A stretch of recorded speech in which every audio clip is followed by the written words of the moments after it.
Hey everybody, my name's Caleb Wood and I'm a ministry intern here at the Wesley Foundation at FSU and TCC, and I want to spend a couple of minutes with you this morning talking about transitions. And transitions were on my mind a little bit this week as we were preparing for our first in-person worship service, but also as a country as we were experiencing the transition from 45th to 46th president, and we got to see that inauguration this past week. And even though these were good transitions or well-expected transitions, transitions can still be scary, or changes can still be scary. And when a transition or a change or an unexpected event occurs, oftentimes our mindset changes as well, and it's not always for the better. Transition scares a lot of people, or maybe scared isn't the word for you. Maybe it's anxious or worried, or a little less harsh, tense, or even just on edge.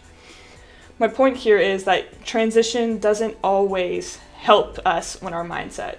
And I'm a perfect example of this. It kind of became a joke in the house last year that when I got overwhelmed with something changing in my life or an unexpected event or something I didn't quite have a grasp on, I would take a drive.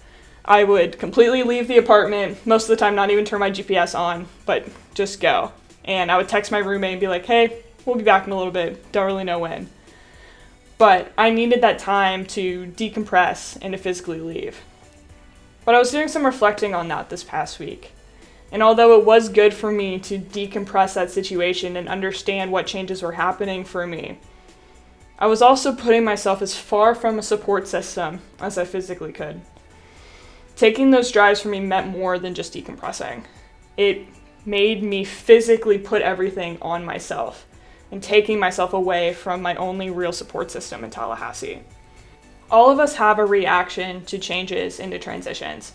And for me, my reaction of trying to fix everything myself, putting the world on my shoulders, is something I've known about for a while.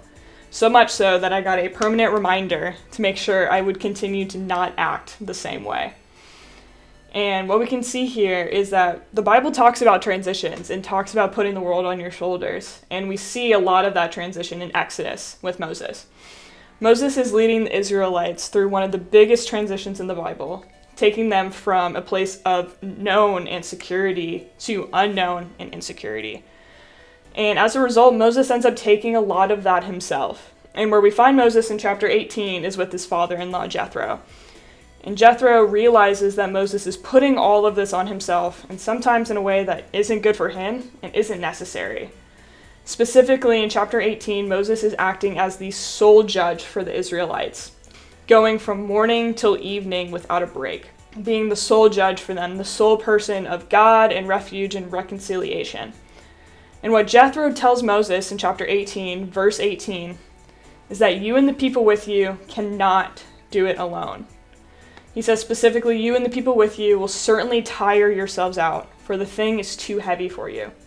You cannot do it alone, so don't. Moses needed that reminder.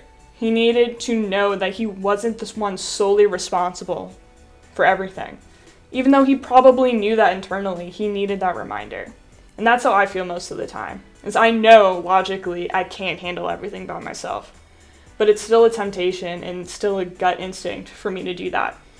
Hence, my reminder. But that's what I want you to think about this week.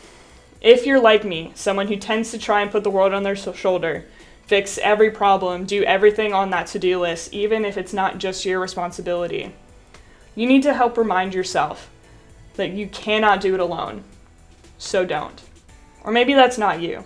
Maybe you're the person that is comfortable asking for help and is constantly encouraging others to do the same. Take some time this week to go above that and to reach out to those individuals who put the world on their own shoulders. Take the time to reach out and be their reminder this week. So, with that in mind, have a great week, y'all.